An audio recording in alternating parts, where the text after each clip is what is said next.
Welcome to the Serapeum of Alexandria.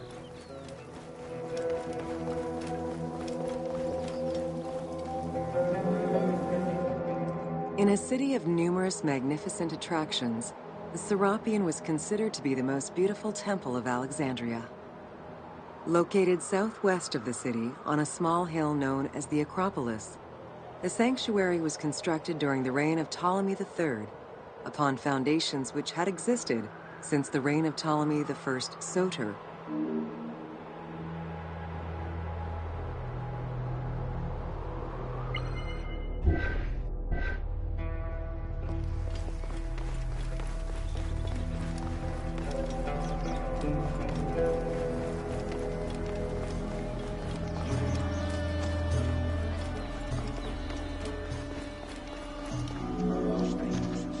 Visitors of the Serapeum climbed 100 steps to reach the courtyard. Libraries were installed in the porticos surrounding the square building, with its roof and columns adorned with gold and gilded bronze. Pharaohs were generous to the temple, as were several Roman emperors after Egypt's conquest. An inner temple housed the statue of Serapis, dedicated to healing the sick.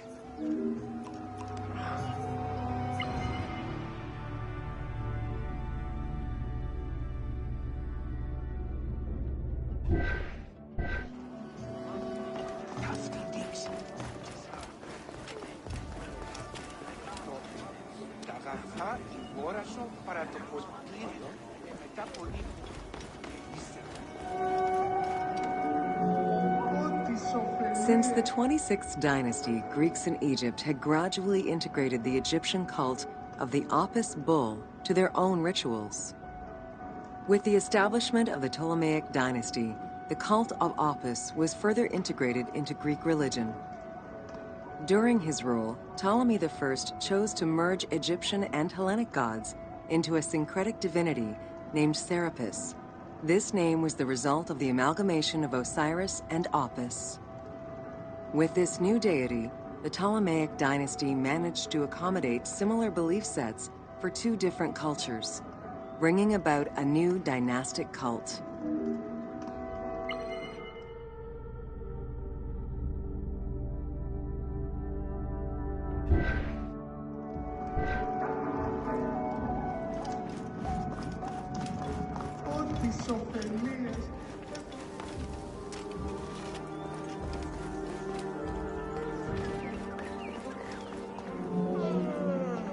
Serapis was also associated to other deities, including Asclepius, a Greek god of healing. It is possible that, as with the Serapis Temple of Canopus, the sick would visit this sanctuary, sleeping there overnight in the hopes of being healed within its hallowed halls.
Whoa.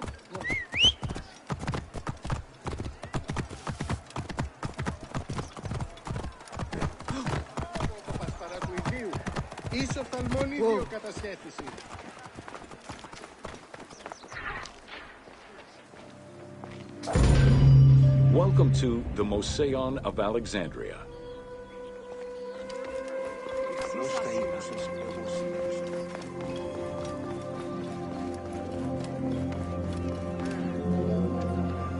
The Moseion was a sector of the city commissioned by Ptolemy I to rival Athens' Academy as an institute of intellectual pursuit.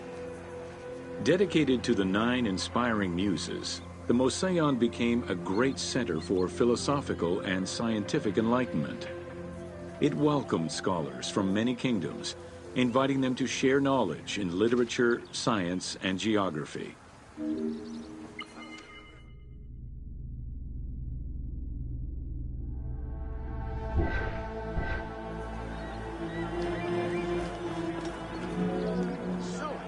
The Mouseion was designed so that its buildings and grounds would accommodate free thinking, debate, and presentation.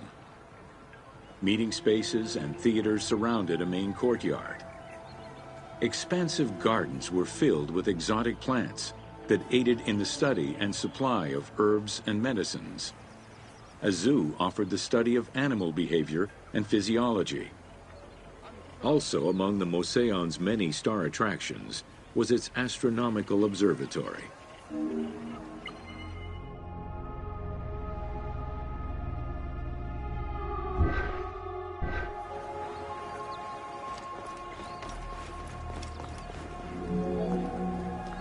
Herophilus was a physician who lived most of his life in Alexandria.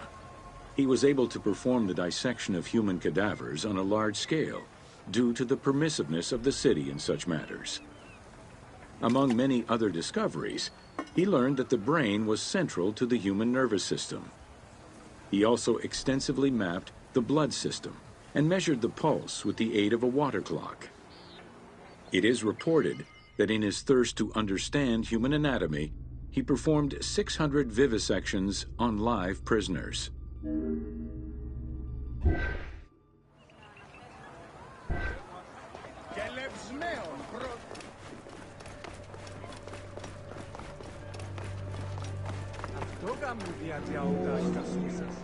In order to be free to pursue their research, scholars were fed and housed at the Mouseion at the government's expense. This freedom provided Alexandria's scholars a meeting space for intellectual pursuits and a haven for spiritual peace. Though nothing remains of the original Mouseion, it lives on as the legacy of our modern museums.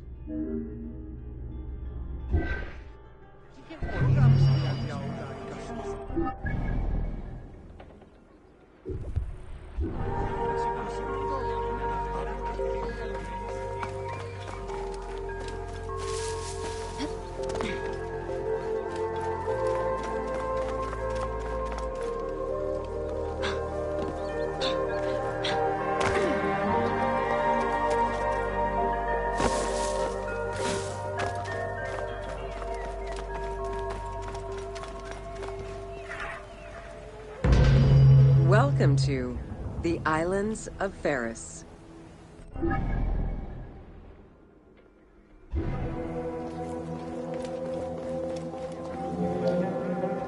The Heptastadion was a bridge-like causeway connecting the island of Pharis to mainland Alexandria. Its name is based on the Greek terms of measurement, hepta, meaning 7, and stadion, which is a measure of length of roughly 180 meters.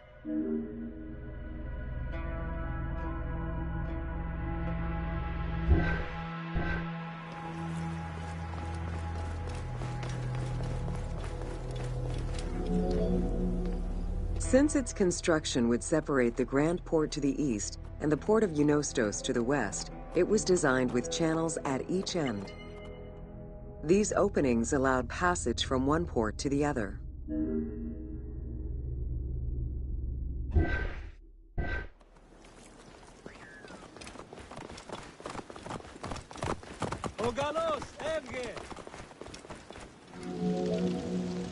Along with creating separate harbors for the commercial and military shipping, the causeway served as a main aqueduct for the island's inhabitants.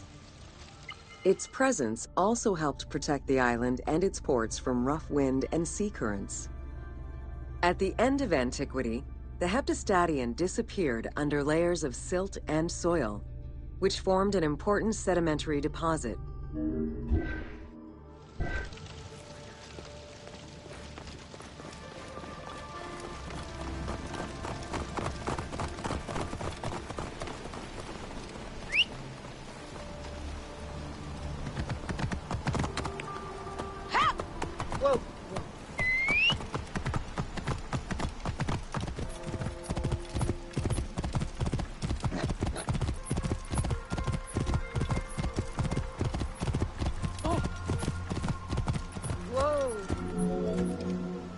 While the Serapeum was the most celebrated of the temples in Alexandria, many other temples were built within the city.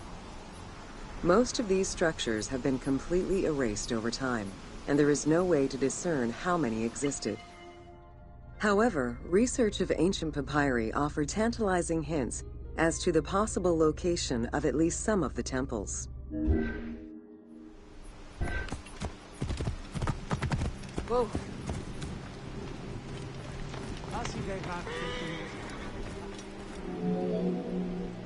Both papyri and coins reveal evidence of many temples built for the gods. Poseidon, the god of the sea, likely had an edifice in his honor west of this island, as well as on the mainland.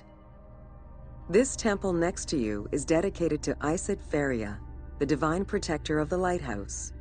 This location hosted annual celebrations in the month of April, known as the Sacrum Feria, in connection to the lighthouse. In her incarnation as Isis Fortuna, the goddess carries a rudder and a cornucopia, both symbols of good luck for navigators.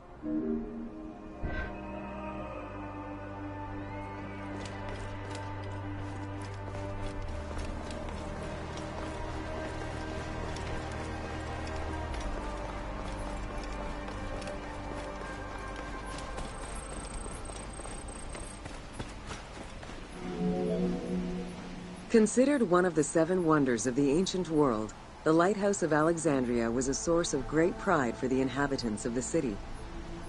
Construction began under Ptolemy I's reign and lasted 15 years. It was completed during his son's rule. Once completed, the lighthouse was dedicated to the gods for the salvation of those who sail the sea.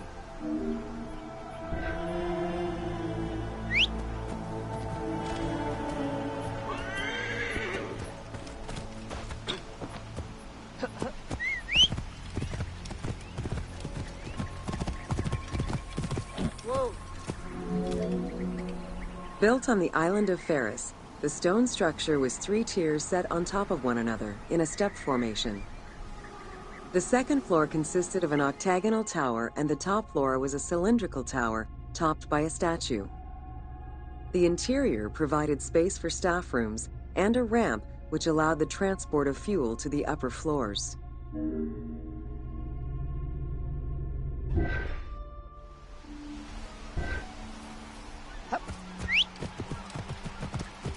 Whoa.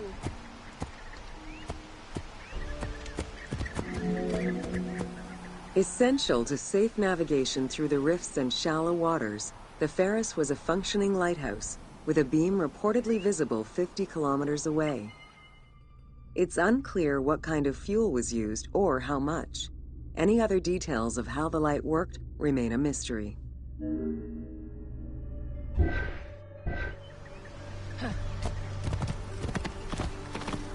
Whoa. For several centuries, the Pharos was one of the highest monuments ever built by man. It measured roughly 110 meters in height, compared to the Pyramid of Giza, which was around 140 meters tall. Gradually, the structure was eroded by earthquakes and then completely destroyed in 1480 CE, when a fort was built over it. Archaeological excavations on the seabed have uncovered many blocks from the ancient building.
Whoa.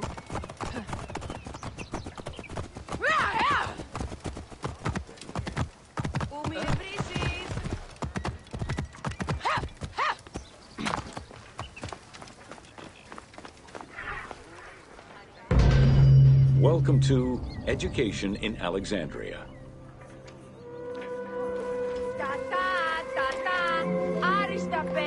The education of young Alexandrians did not differ from the one generally dispensed elsewhere in ancient Greece.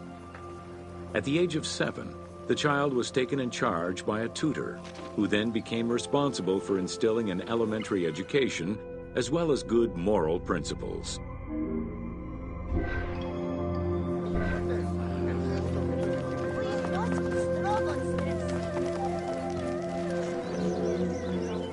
Teaching was generally done outside, in the open air.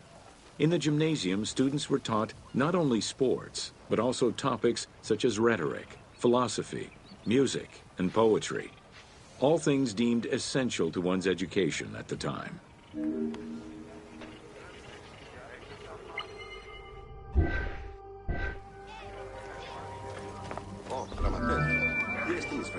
Here, both girls and boys are shown attending a class given by one of the rhetoricians of the era. The team made the choice to show both genders attending class within the context of the game world. Even though it is historically inaccurate, the team felt it was not necessary to prioritize historical sexism over inclusive gameplay.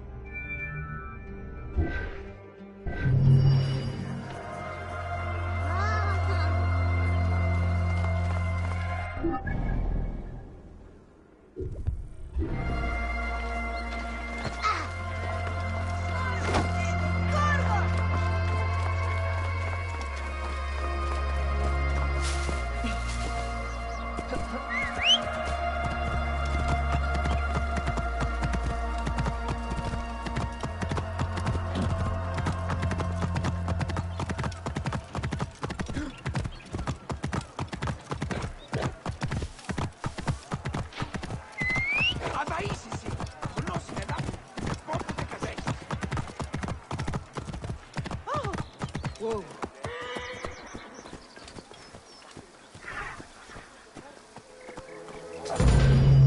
Welcome to the Great Library of Alexandria.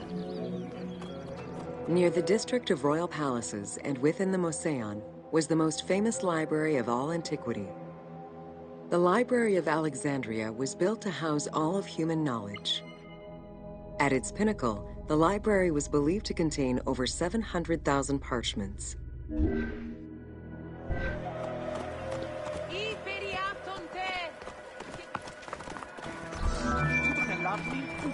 Throughout the centuries, fires and wars between Christianity and paganism destroyed the library, leaving nothing behind.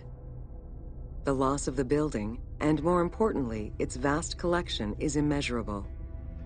As no descriptions are available, the team's rendition of the Library of Alexandria was inspired by the visuals of the Library of Chalcis at Ephesus.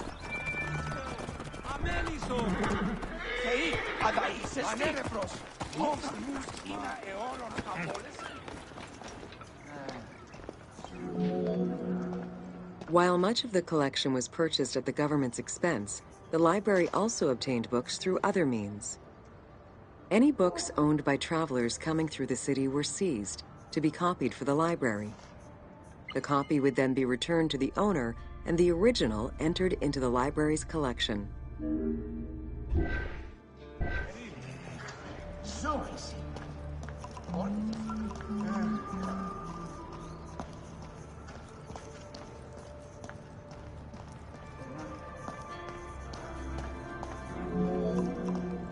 Alexandria offered unrivaled intellectual and cultural attractions.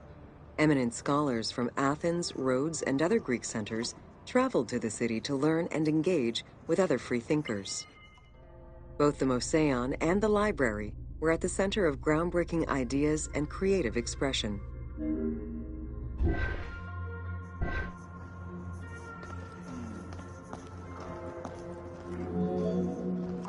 The great minds of antiquity were usually well-versed in many disciplines, which were often associated to specific schools of thought.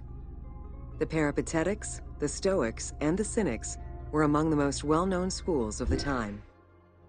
It is clear that Alexandria lived up to its fundamental role as a city for intellectuals, nurturing many great minds whose impact reverberates through our modern world.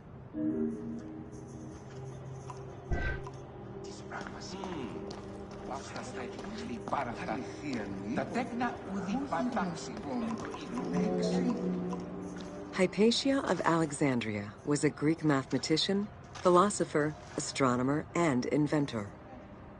Though born in Greece, she eventually migrated to Alexandria, like many great minds of the time. It is there that she became the head of the Neoplatonist school of Alexandria. From most accounts, she was highly respected by her fellow Alexandrians, both as a teacher and a philosopher. With her death, the age of great ancient scientific discoveries came to an end.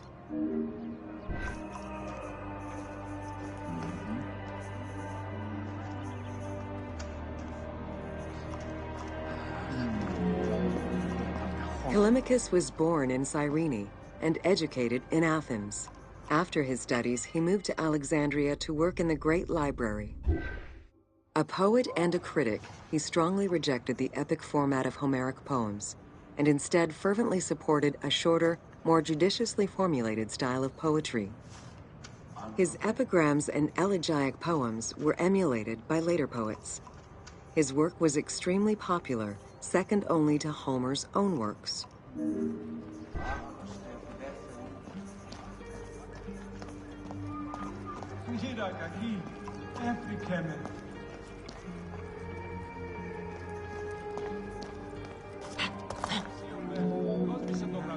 It was in Alexandria that mathematician Euclid, the father of geometry, wrote the Elements, laying out the foundational work of what would become modern algebra and number theory.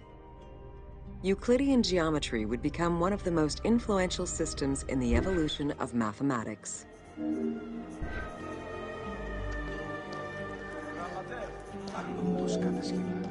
How do you calculate the circumference of the Earth? With a camel, 2 sticks, and shadows cast by the sun. This is what Eratosthenes of Cyrene described in his principal work, Geography, while he was director of the Great Library of Alexandria. He is credited for the invention of the armillary sphere around 250 BCE.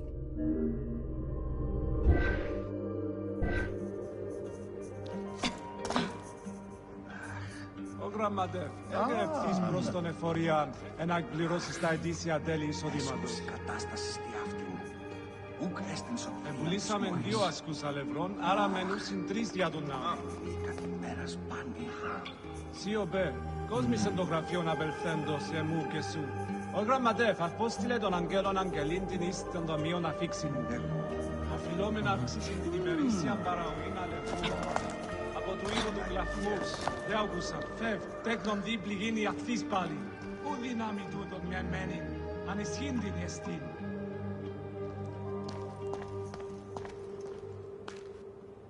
Παύλος εστίν, πάσα άνθρωπος φάλεται, δε τα τέκνα πατάξει. Κλαφμούς πάλι γαρύψουν, κτίνος. Ευδαιμονή σωτάν.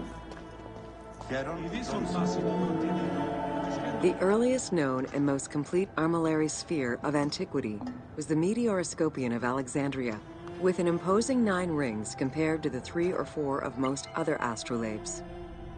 Known as the zodiac krikatoi amongst the Greeks, the Meteoroscopion was used to determine the location of celestial bodies around the Earth. Every self-respecting astronomer of antiquity would have sought to use this tool to better understand the celestial movements.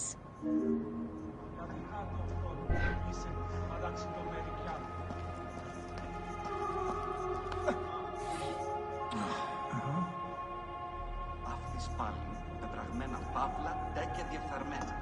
Πάυσε τούτο χρή. Εάν την ήμουν κατάξει αυτούς, οψωρία. Pythagoras of Samos was a well-known and respected philosopher and mathematician. He is best known for the Pythagorean theorem. However, there is proof that the theorem existed in Babylonia and India long before Pythagoras was born, casting some doubts as to who exactly originated the theorem.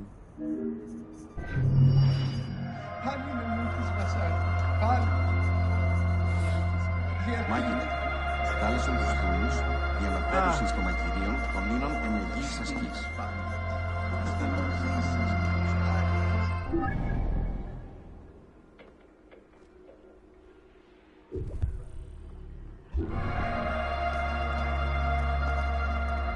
Άλλα χαίρε. Ίσως έχω απαντάξει. Εσκέντονται. Επλήγην ο πέδας. Τα γκριώνενται. Καταραυστένται. Net her.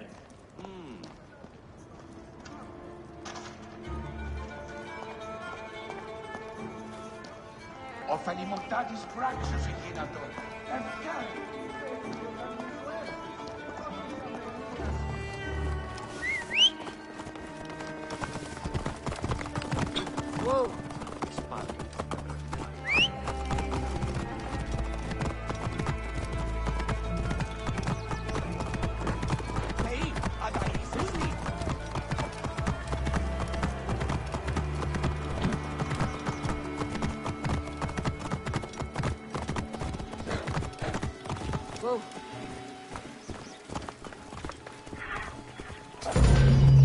Welcome to Introduction to Alexandria.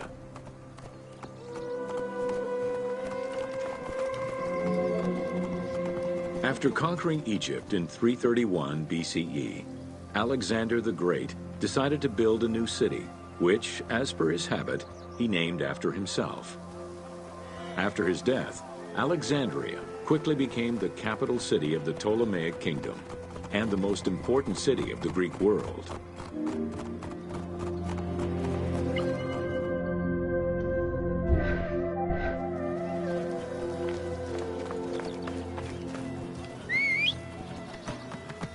Αμελής εσύ. Πού πελάβεις τις νόσκεις, φαύλε. The city was built between the Mediterranean Sea and Lake Mareotis, which resulted in Alexandria becoming a crucial cultural hub and trading center. Idiotin. Ελάβνην ούκη γνώστης.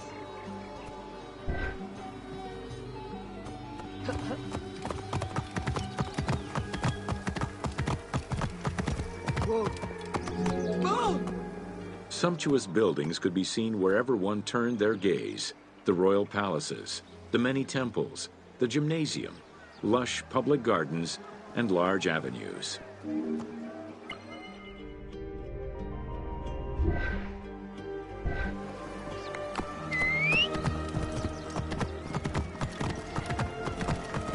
Εσού ελάβνην ούκη γνωσκόμεν γε.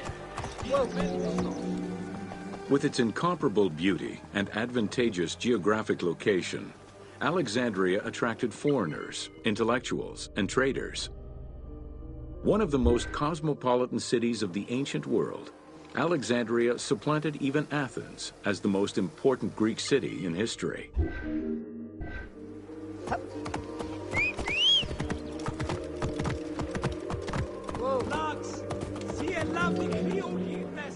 Egyptian obelisks were highly prized by Roman architects. While Roman design previously favored the use of a single monument, Egyptian obelisks tended to come in pairs and were generally located at the entrance of temples. Several ancient Egyptian obelisks are still in existence today, though many are spread out across the world in locations such as Paris, Rome, New York, and London. All of this shows that Alexandria was significantly influenced by the rich past of Egypt.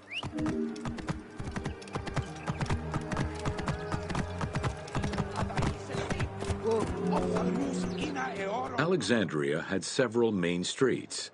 Its most famous artery was the Canopic Way.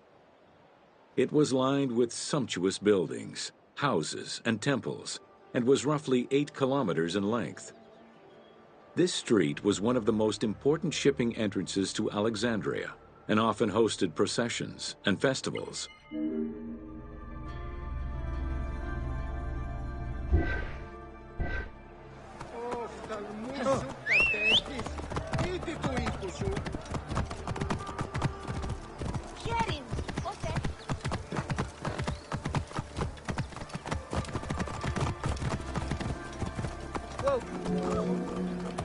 The width of the street, 30 meters, was abnormally large even by Greek standards. This is likely because the Canopic Way was made in a short span of time and based on an urban plan, as opposed to being slowly built over time, as was usual for the era.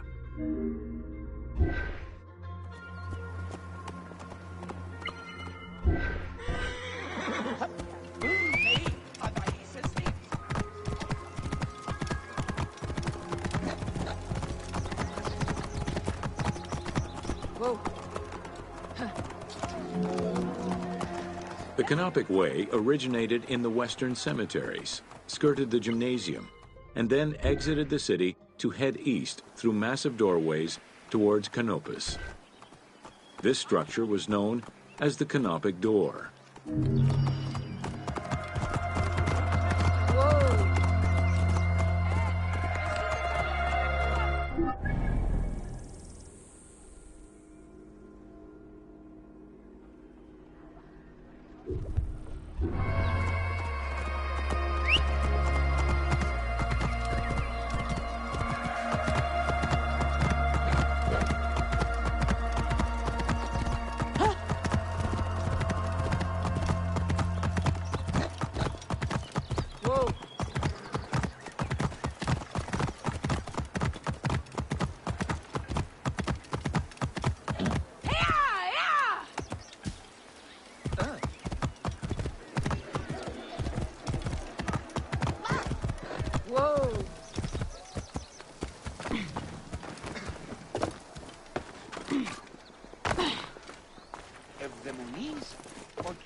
Welcome to Leather and Linen in Ancient Egypt.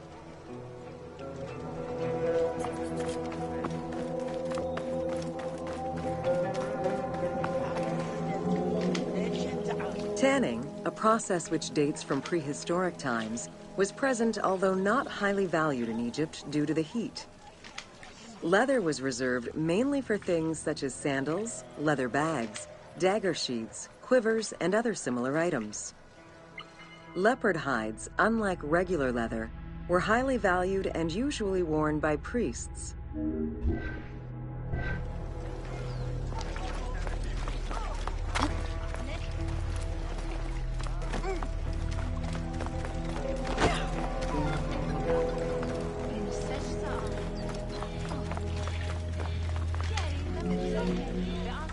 Valued for its coolness and freshness in hot weather, linen was the fiber most commonly used for fabrics and textiles. It was produced from flax, which was plentiful in Egypt. Fibers were usually dyed before weaving. While color was used in the production of textiles, dyes weren't commonly used for clothing, and most Egyptians wore white. The color represented spiritual purity, a goal to reach for every day of one's mortal life.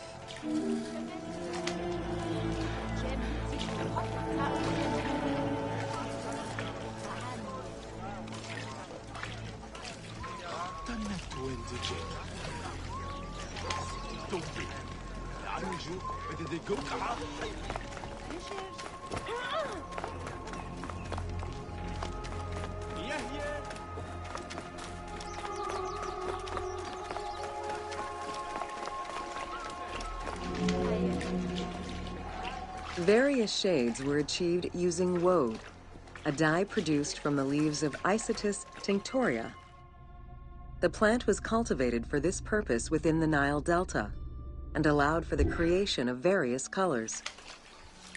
For example, different maceration times of the leaves would result in colors ranging from red to green, while adding in limestone shifted it to blue.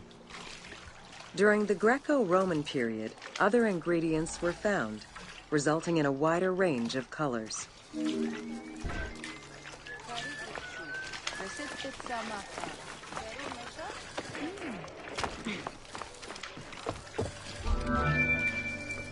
This area's style is strongly influenced by the dye baths and tanneries of modern-day Fes in Morocco. This helped Ubisoft envision what such locations might have been like in ancient Egypt. While this tannery is within the city walls, back then they were often found outside the city boundaries. The tanner's trade was considered off-putting by the Greeks, as all these operations resulted in noxious smells.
Welcome to the Greek Pharaohs.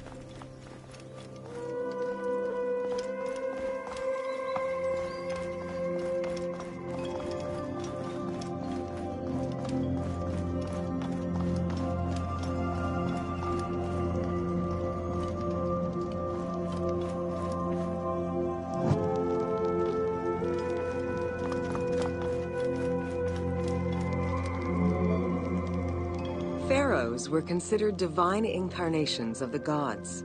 As an avatar of the gods living on Earth, the pharaoh's role was to preserve fundamental values and universal harmony by removing chaos, Izfet, and ensure that justice, Mot, prevailed. The pharaoh, by divine ancestry and through multiple offerings, was the bond that unites the world of men to the world of the gods and allows the maintenance of the cosmic order.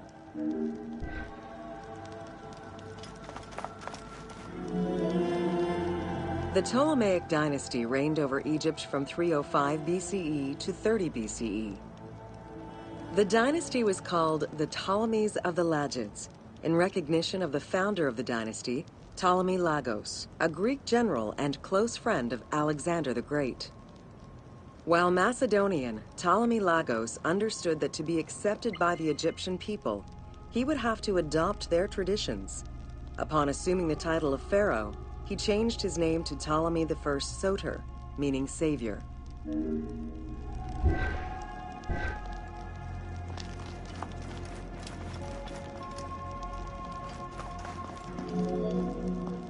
Born in 356 BCE, Alexander the Great went through a hasty education in the affairs of the kingdom before integrating into the Macedonian army, where he quickly rose through the ranks. After his father's assassination in 336 BCE, which some believed was orchestrated by Alexander himself, he became king of Macedonia. Ruler of a unified kingdom and leader of a large army, Alexander set his sights on conquest. Eager to reclaim the Greek cities of Asia Minor, he took on the Persian forces, earning victory after victory.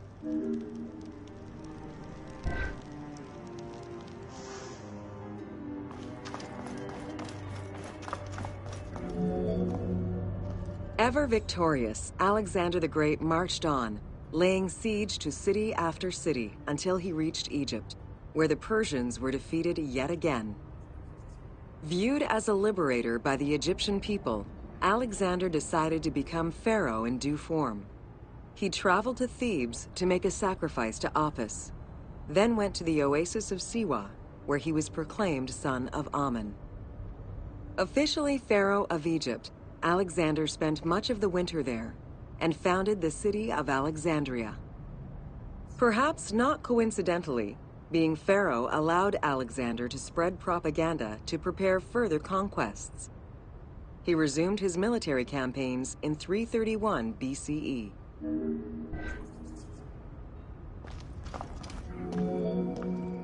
On his deathbed in 323 BCE, Alexander the Great gifted the satrapy of Egypt to Ptolemy Lagos. Perfectly aware of the value of Egypt, Ptolemy ensured not only the stability of the country's borders, but also its economic and military development. At the same time, he worked with the Egyptian elite to maintain the internal order of the country. By 305 BCE, Ptolemy, well respected both in Egypt and in the Mediterranean, was at the head of the largest fleet of the Hellenistic world. Ptolemy officially took the title of Pharaoh of Egypt in January 304 BCE, on the anniversary of Alexander the Great's death.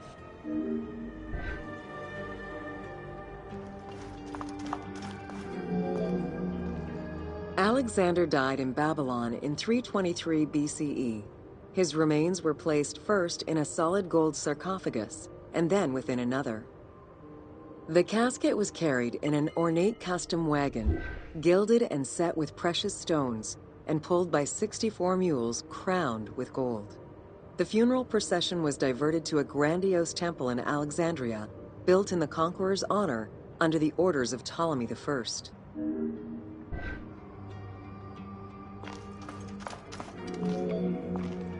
Julius Caesar visited Alexander's tomb at the capture of Alexandria, and the Roman Emperor Augustus reportedly placed flowers there. However, though many powerful leaders claim to have visited it, the tomb's location has gone missing from history. Some accounts do state that the golden coffin was replaced by a glass sarcophagus, probably by Ptolemy X. It is also implied that Cleopatra may have plundered the tomb in a time of financial crisis.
Whoa.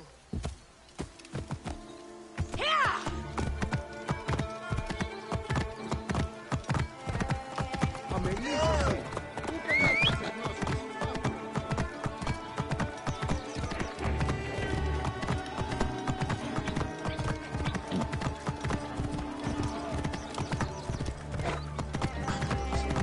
Χαίρε. Whoa.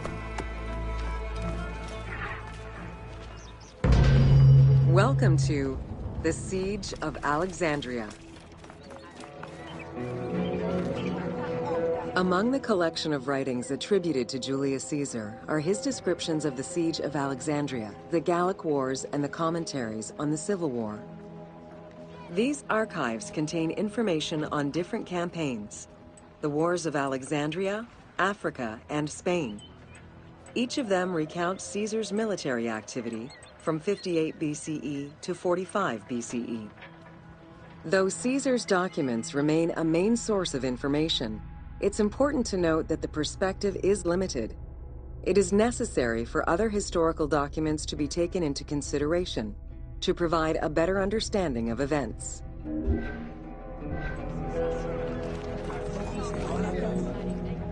The Siege of Alexandria closely relays the events of the Civil War that led up to the event and describes how Caesar was besieged in the palace of the Ptolemies. Other ancient authors have left equally valuable and sometimes contradictory information.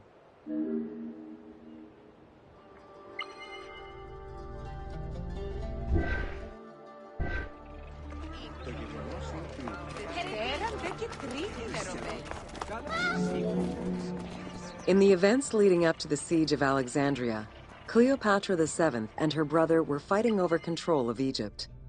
Young King Ptolemy XIII's regent, Pothinus, had firm control over the young pharaoh, and an outmaneuvered Cleopatra soon went into hiding.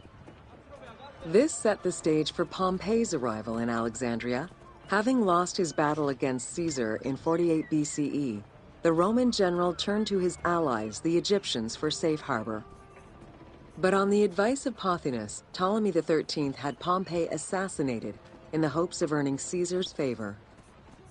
This would turn out to be a most unfortunate decision.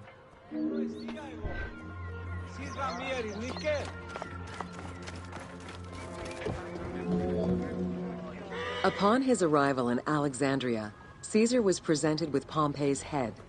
The sight of a Roman murdered by Egyptians did not sit well with him. Caesar made his displeasure clear, ordering the return of Cleopatra, and for the siblings to resolve their differences and resume their co-rule of Egypt, as per the will of their father. Neither Pothinus nor Ptolemy XIII wished to accede to this demand. While doing his best to aggravate Caesar, Pothinus secretly plotted against the Roman ruler and sent word for Egyptian general Achilles to bring his 20,000 men to fight on his behalf. While Pothinus plotted against Caesar, Cleopatra made a bold move.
Whoa.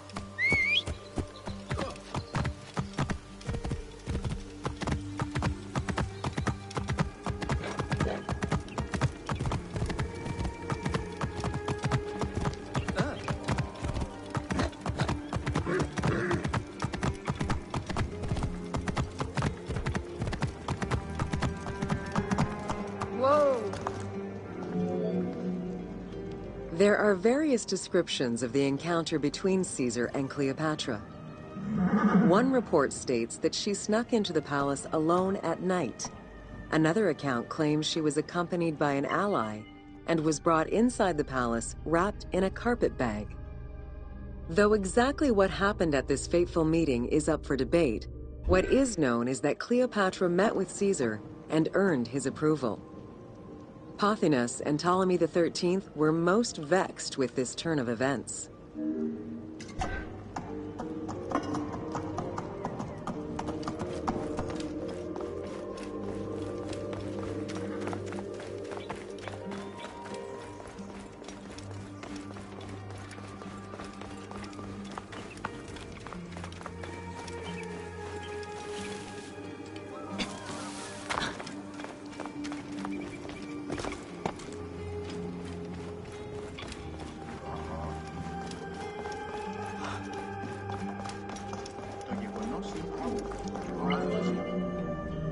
With Cleopatra finally present, Caesar chose to act as mediator between the siblings in the hopes of a peaceful resolution. It did not take long for things to sour. During a banquet given to celebrate the reconciliation, there was an assassination attempt on Caesar. It was the Roman leader's own barber who thwarted the attack. Once it was revealed that the king's regent, Pothinus, had ordered the attack, Caesar had him executed. He then placed the young king under guard.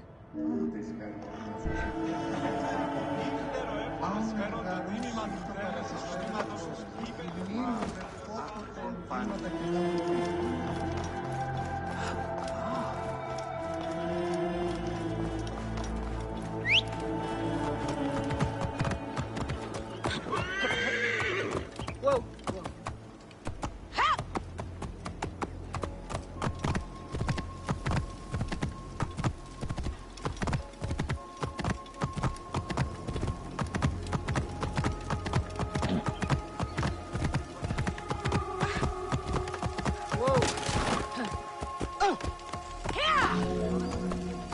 Caught within the palace with roughly 4,000 troops, and with the knowledge that the arrival of enemy forces was imminent, Caesar sent for help from Syria, Rhodes, and Cilicia.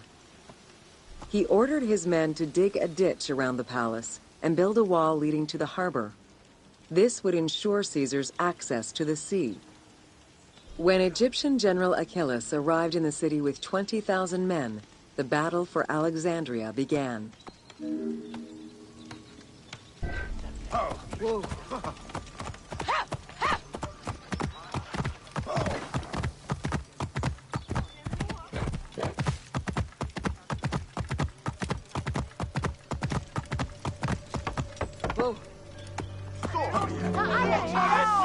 With so few men at his disposal, Caesar could not risk a battle just yet.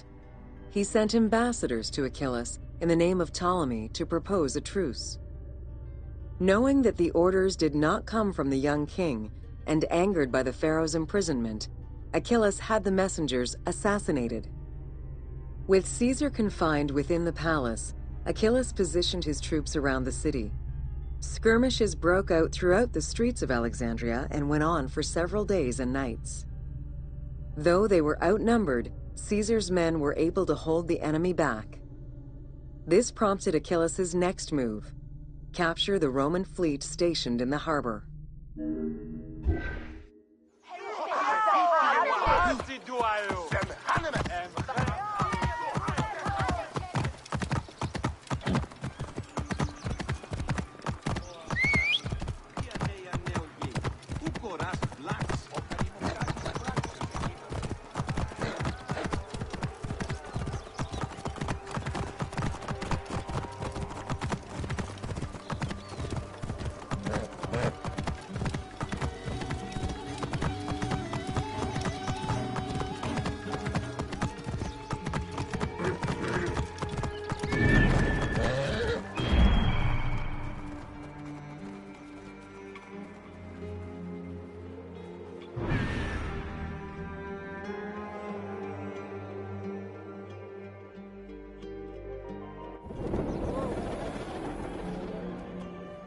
Although the palace offered protection, losing the port meant the end of help and supplies.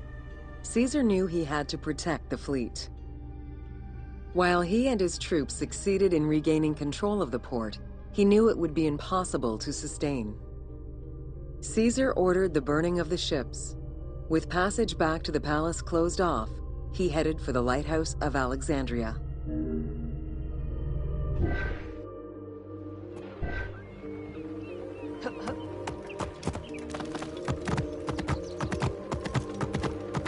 Whoa!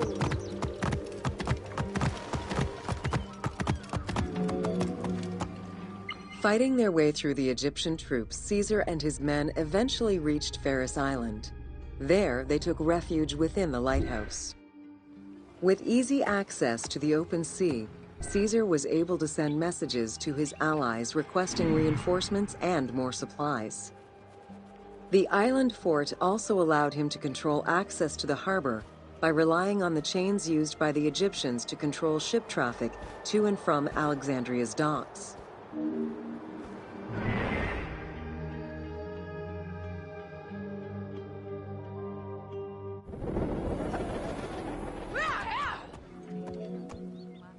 The exact chronology of events during the war in Alexandria remain imprecise.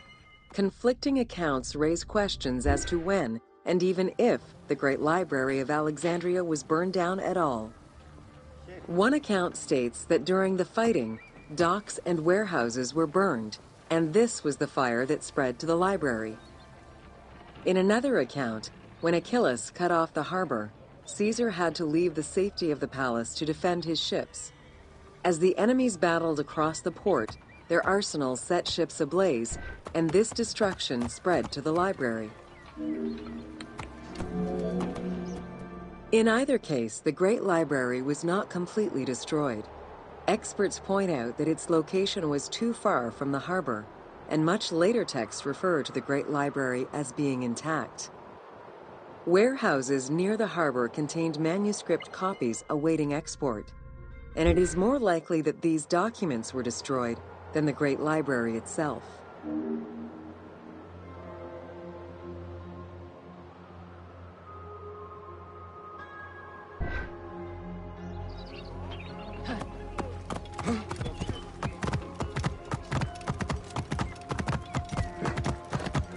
Whoa!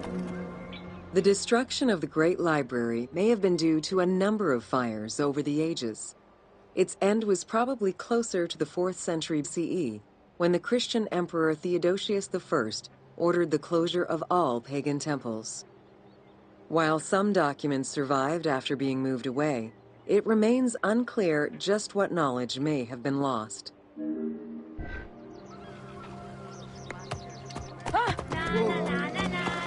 Where there are accounts of Achilles being in control of the battle against Caesar, it appears that instead Cleopatra's sister, siding with her brother, had him killed and put her ally Ganymedes in his place. Ganymedes proved a valuable tactician for the Egyptian side. It was his idea to cut Caesar's access to the harbor, thus trapping Caesar at the palace.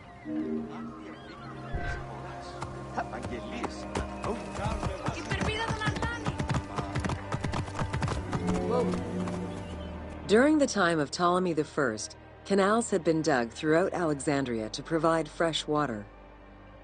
Ganymedes had his men take control of these canals. After isolating their own water supply, he had his men pour salt water into the canals and cisterns that led to Caesar's camp.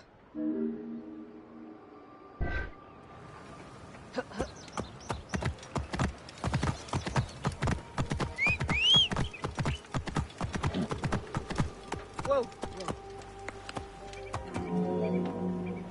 Panic erupted in Caesar's men. They wouldn't last long without fresh water. Recognizing that the porous limestone could help them, Caesar and his men dug wells to restore their water supply. Days later, the 37th Legion, comprised of Pompey's soldiers, arrived by ship.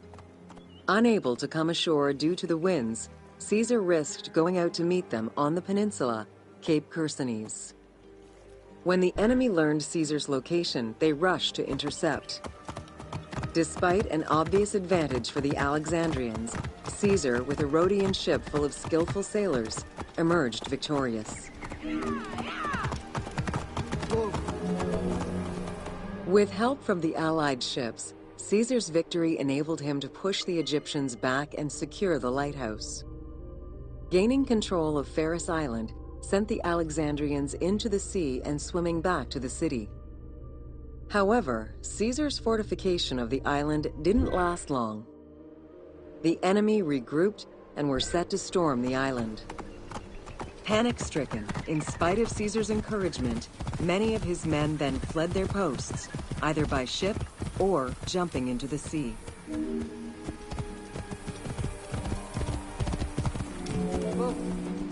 Caesar attempted to retreat, but Port Eunostos' harbor was overrun with enemy ships, preventing escape.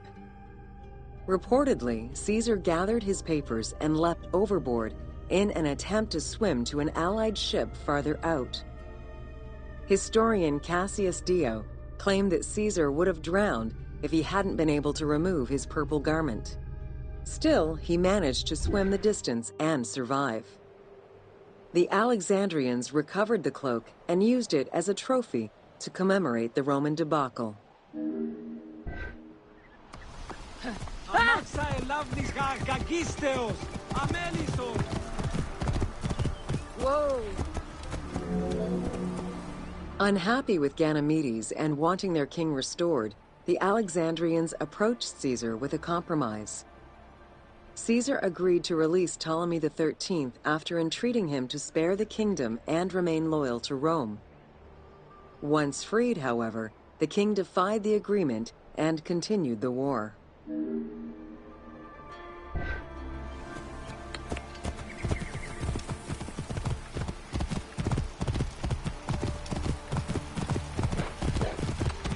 Whoa! By this time, a faithful ally of Caesar's, Mithridates, arrived in Egypt, clashing with Ptolemy's troops at Pelusium. Outnumbering the enemy, Mithridates secured the region between Pelusium and Alexandria. Ptolemy, warned of Caesar's ally marching on Alexandria, sent his troops to prevent passage over the river.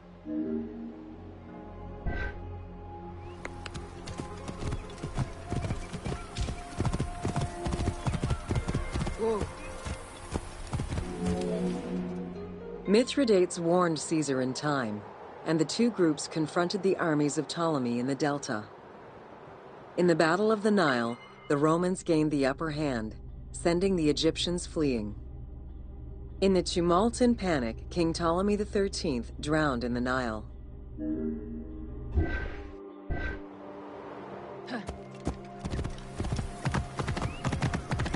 Whoa! After the siege ended, Cleopatra VII married her younger brother, Ptolemy XIV, enabling her to reign over Egypt until 30 BCE. Under her rule, Alexandria settled into its position within the Roman Empire and eventually surpassed Athens as one of the most important cities in the Roman Empire. Julius Caesar remained in Egypt for a short time. He and Cleopatra would later have a son named Caesarion.